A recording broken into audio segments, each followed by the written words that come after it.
Social media पर जैन समाज के सबसे लोकप्रिय जैन न्यूज़ चैनल महालक्ष्मी की ओर से सुपर संडे आपके पास आए हैं सुबह 8 बजे। सादर जय जिहाद। बस 3 अप्रैल आने वाला है हमारे वर्तमान जिन शासन नायक तीर्थंकर श्री वर्धमान स्वामी जी का 2622वां जन्म कल्याणक, और उसी से पूर्व कुछ दिन पहले आपके पास आए हैं कि आज हमारे तीर्थंकरों पर क्यों दुष्प्रचार किया जाता है, कहाँ से लाकर कहाँ इस तरीके से अहिंसा का शंखनाद करने वाले शाकाहार की जिनकी तूती बोलती है, पूरे विश्व को तीनों लोक में बताने वाले उनके प्रति इस तरह की बातें लिखी जाती हैं, तो लगता है कि क्यों आज हमारा जैन समाज इस पर चुप हो जाता है। और ये देख लीजिए, शर्म आ जाती है जब इस तरह की पुस्तकों के अंदर ये हमें कंट्रीब्यूशंस के रूप में ये मिलता है। कहाँ से कहाँ कुरेद तक कहा जाता है कि ये सब अन्य पुस्तकों ग्रंथों से ही लेकर यहाँ पर दिया गया है। किस संप्रदाय से लिया गया ये नहीं कह सकते, लेकिन यहाँ पर साफ बताया गया है कि हमारे महावीर स्वामी किस समय मांसाहार का उपयोग करते थे। सोचने वाली बात है, समझने वाली बात है। इस तरह की कई बातें जो हमें पुस्तकें लोग भेजते कि देखो मार के इस पर क्या लिखा है, इसकी जानकारी दे समाज के बाद में आपके पास पहुंचाते हैं। पर हमारी जो कमेटियां होती हैं वह ऐसी पर किसी और संप्रदाय के बारे में, किसी संत के ऊपर, किसी भगवान के ऊपर लिख कर तो देख लो आप। देखो क्या होता है, पुलिस कब्जा कर लेगी, 10 FIR हो जाएंगी और जो जहां मिली है वो गिरफ्तार हो जाएगा। पर हमारे यहाँ कुछ नहीं, जैसे फ्री फॉर ऑल है, यह देख रहे हैं आप। इसमें आपको चंद लाइनें, ऐसे कई हमें भेजे गए हैं, इसमें चंद लाइनें आपको जरा पढ़कर भी सुना देते हैं। एक उल्लेखित करके सामने दिखा रहे हैं आपको, आप ध्यान से इसको पढ़ लीजिएगा। ऐसे कई जगह हमें पॉइंट्स भरकर भेजे गए हैं।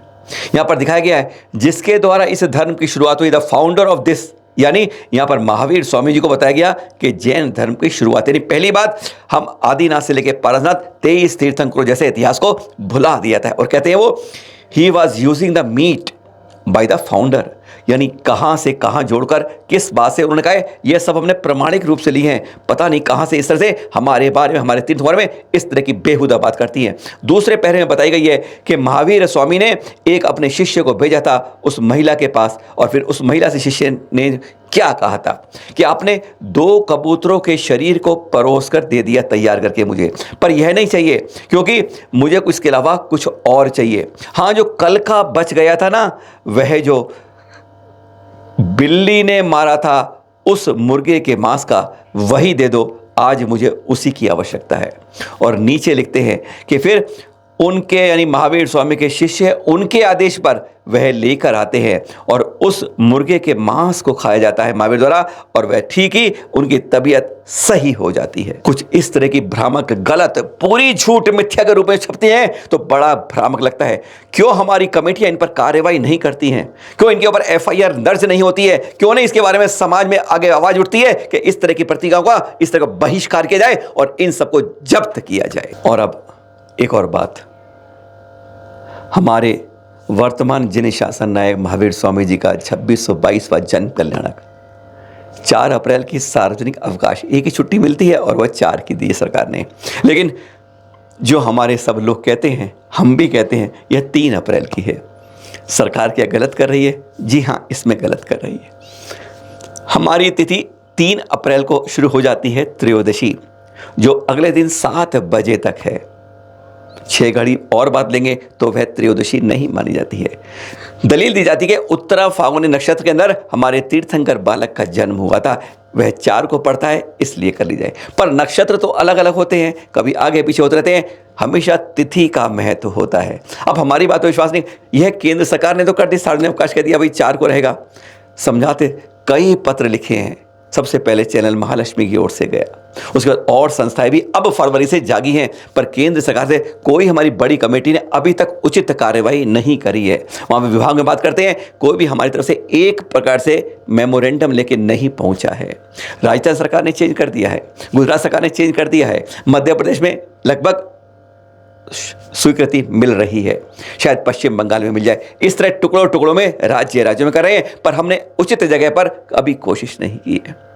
अब हमारी बात पर विश्वास नहीं करेंगे कि उत्तरा फाल्गुनी नक्षत्र 4 को है, ये बात ठीक है, लेकिन 3 को ही मनाना चाहिए। 3 को ही मनाएं। एक बार हम नियापक श्रवण सुधा सागर जी से इस बारे में जान लेते हैं। आप भी समझ जाएंगे 3 या 4। 3 तारीख को ही त्रयोदशी सही है। 6:06 से 3 तारीख को त्रयोदशी शुरू हो जाएगी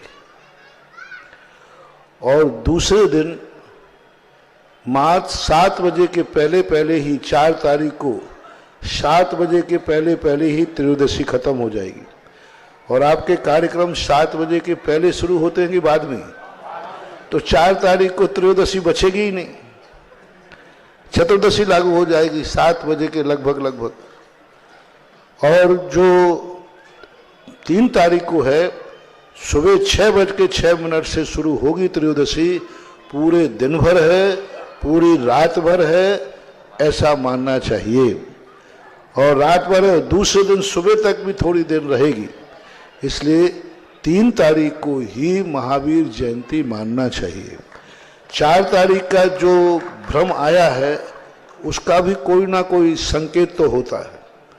उसका कारण है कि भगवान महावीर स्वामी का जन्म त्रयोदशी को लिए उत्तरा फाल्गुनी नक्षत्र में हुआ था और उत्तरा फाल्गुनी नक्षत्र इस बार 4 तारीख को पड़ रहा है, लेकिन तिथि नहीं है।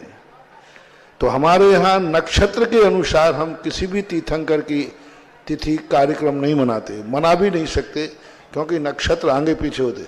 उत्तरा फाल्गुनी नक्षत्र जो जिसमें भगवान का जन्म हुआ था वो 14 तारीख को है। तो ऐसी स्थिति में अपन लोग जो हैं सभी शास्त्रों के अनुसार तिथि के अनुसार ही जयंती या निर्माण दिवस मनाते हैं, नक्षत्र के अनुसार नहीं।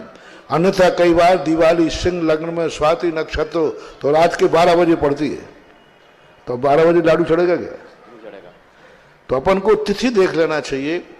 उदया तिथि जो है वह 3 तारीख को है। सारे भारत को 3 तारीख को ही महावीर जयंती का कार्यक्रम मनाना है। बात और जैसा गुरुवर ने कहा अभी कि महावीर जयंती, उन्होंने आम भाषा का उपयोग कर दिया जो हर कोई बोलता है, पर जैन होने के नाते आप सबसे हाथ जोड़कर फिर कहेंगे, हर साल कहते हैं हमारे तीर्थंकरों की जयंतियां नहीं होती हैं। सरकार ने कह दिया महावीर जयंती, पर आप उसमें भेद रखिए, तीर्थंकरों के कल्याणक होते हैं, कल्याणक। तो यह महावीर स्वामी जी का जन्म कल्याणक। और आप कहें हमारे 24वें तीर्थंकर श्री वर्धमान स्वामी कहें, महावीर स्वामी कहें, अतिवीर स्वामी जी कहें, वीर स्वामी कहें, सन्मति स्वामी कहें, 5 नाम से कह सकते हैं आप, उनका जन्म कल्याणक है। ये जन्म कल्याणक, जयंती नहीं। जयंती महापुरुषों की होती है। और ध्यान रहे, उचित तरीके से जब बधाई दें, फोटो का सही इस्तेमाल करें। सोशल मीडिया के अंदर महात्मा बुद्ध पता नहीं किन किन की फोटो लगाकर चस्पाकर भेज देते हैं बधाई के नाम पर। ध्यान रहे, जन्म कल्याणक मना रहे हैं हम, जयंती नहीं। और हाँ, आज का पावन दिन, हाँ, चैत्र शुक्ल की पंचमी है। दिन कहें तो आज 26 मार्च रविवार है। हिंदी तिथि से आज हमारे दूसरे तीर्थंकर श्री अजितनाथ भगवान जी का मोक्ष कल्याणक है। 1 लाख पूर्व, 1 पूर्वांग और 12 वर्ष के केवली काल के बाद अब 1 माह के भोग निवृत्ति काल के साथ पहुंच जाते हैं इस सिद्ध वरकूट पर। जी हाँ, सम्मेद शिखर जी अनादि निधन से पहले तीर्थंकर हैं आप, जिन्होंने यहां से मोक्ष प्राप्त किया। 1000 मुनियात आप आज ही के दिन यहां से सिद्धालय जाते हैं। इसी सिद्ध वरकूट से 1,84,45,000 महामुनिराज भी सिद्धालय गए हैं। और इस कूट की निर्मल भावों से वंदना करने से 32 करोड़ उपवास का फल मिलता है। दूसरे तीर्थंकर जिना जी का जो तीर्थकाल जो कहते हैं धर्म प्रवर्तन का जो 30 लाख करोड़ सागर 3 पूर्वांग का रहा। ऐसा पावन दिन है आज, दूसरे तीर्थंकर का मोक्ष कल्याणक। चलिए जाते जाते हमारे साथ बोलिएगा, दूसरे तीर्थंकर श्री अजितनाथ भगवान जी के मोक्ष कल्याणक की जय जय जय। फिर मिलेंगे आज शाम को आपके साथ एक नई खास बात के साथ। मालूम है ना आपको, तीर्थ कैसे बदलता है, अपनी आंखों से देखेंगे। सादर जय जिनेंद्र।